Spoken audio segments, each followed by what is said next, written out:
जय श्री राम जय श्री राम। ओ महाराज उभા રહો महाराज। અરે કોણ છે અને શા માટે મોટેથી બૂમો પાડે છે? હું છગન દારૂડિયો છું। તમે મારી ઘરે આવીને મારું ઘર પાવન કરો महाराज। તું ચોર જરૂર છે, દારૂ પણ પીએ છે, છતાં એક સાચો માણસ બની શકે તો તારી જિંદગી સુધરે એ માટે હું તારા ઘરે તો આવું તો ખરો। તે કોઈ ગુરુ કર્યા ખરા? તે કોઈ નિયમ લીધો ખરો?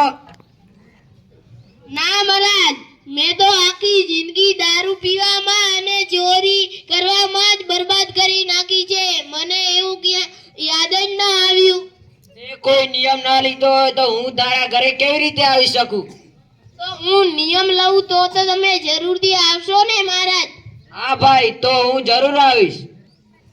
તો આજથી તમે મારા ગુરુ। બોલ ભાઈ, શું નિયમ આપું? મને દારૂ પીવા કે જુગાર રમવા કે ચોરી કરવા સિવાય તમે કોઈ પણ નિયમ આપી શકો છો। હા, મારી પાસે એક સાચું બોલવાનું વ્રત છે, તું લેશે એ નિયમ? હા महाराज, હું તે નિયમ લઈશું। તો તમે જરૂર આવશો ને महाराज મારી ઘરે? હા ભાઈ, તો હું જરૂર આવીશ। ચાલ આપણે તારા ઘરે જઈએ।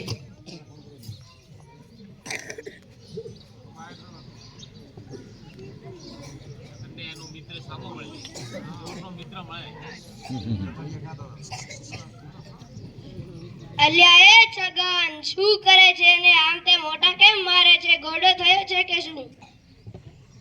ના રે ના મિત્ર, એવું કઈ નથી। ચાલ આજે આપણે દારૂ પીવા જઈએ, દારૂ પીશું, જુગાર રમીશું અને મજા કરીશું। તને ખબર નથી, મેં સાચું બોલવાનું વ્રત લીધું છે। પણ તે તો ફક્ત સાચું બોલવાનું જ વ્રત લીધું છે ને જુગાર રમવાનું કે દારૂ પીવાનું વ્રત નથી લીધું ને। જુગાર રમવામાં તો આપણે ખોટું બોલવું જ પડે છે ને દારૂમાં તો ખોટું બોલાઈ જાય તો એટલા હું તારી સાથે આવી શકીશ નહીં। તારે આવવું હોય તો આ હું તો આ ચાલ્યો। હે ભગવાન, આ શું થયું? આ સત્યના વ્રતના કારણે મારે દારૂ પીવાનું અને જુગાર રમવાનું બંધ થઈ ગયું છે। હવે પેટનો ખાડો પૂરવા માટે એક મોટી ચોરી કરવી પડશે। તે હું ચોરી ક્યાં કરું? હા, તે ચોરી હું રાજમહેલમાં કરું।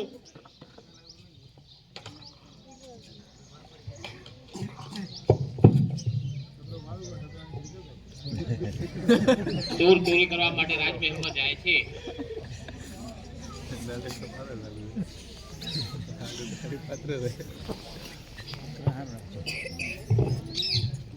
ઓ ભાઈ ઉભા રહો, કોણ છે અને અડધી રાતનો ક્યાં જાય છે? હું ચોર છું, હું ચોરી કરીને ઘરે જાઉં છું। તે શું ચોર્યું અને ક્યાંથી ચોર્યું? મેં આ 4 રત્નો ચોર્યા છે રાજમહેલમાંથી।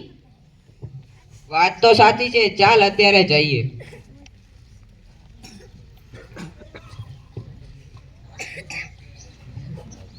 ગજબ થયો મહારાજ, ગજબ થયો। આપણા રાજમહેલમાં ચોરી થઈ છે। શું વાત કરો છો? એ પણ આપણા રાજમહેલમાં? જાઓ પ્રધાનજી, તપાસ કરો જઈને। એવી આપની આજ્ઞા મહારાજ।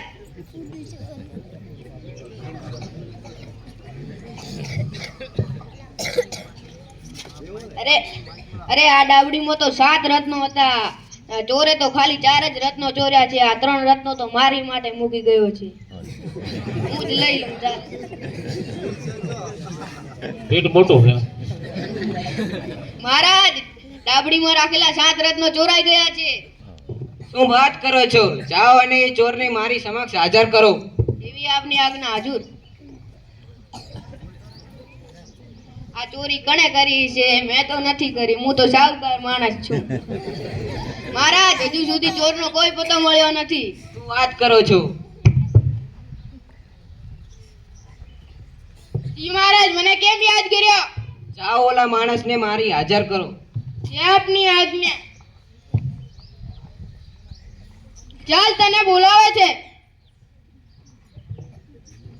નમસ્તે મહારાજ।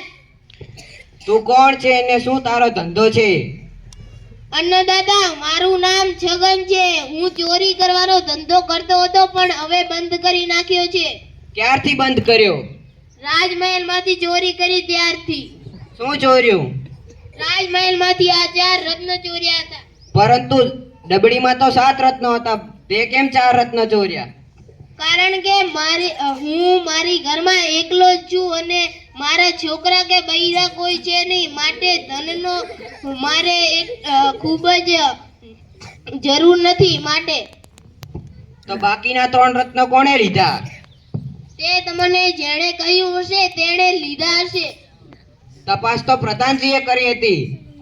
હકીકત શું છે પ્રધાનજી? સાચું કહી જાઓ. મેં તો કોઈ ચોરી નથી કરી.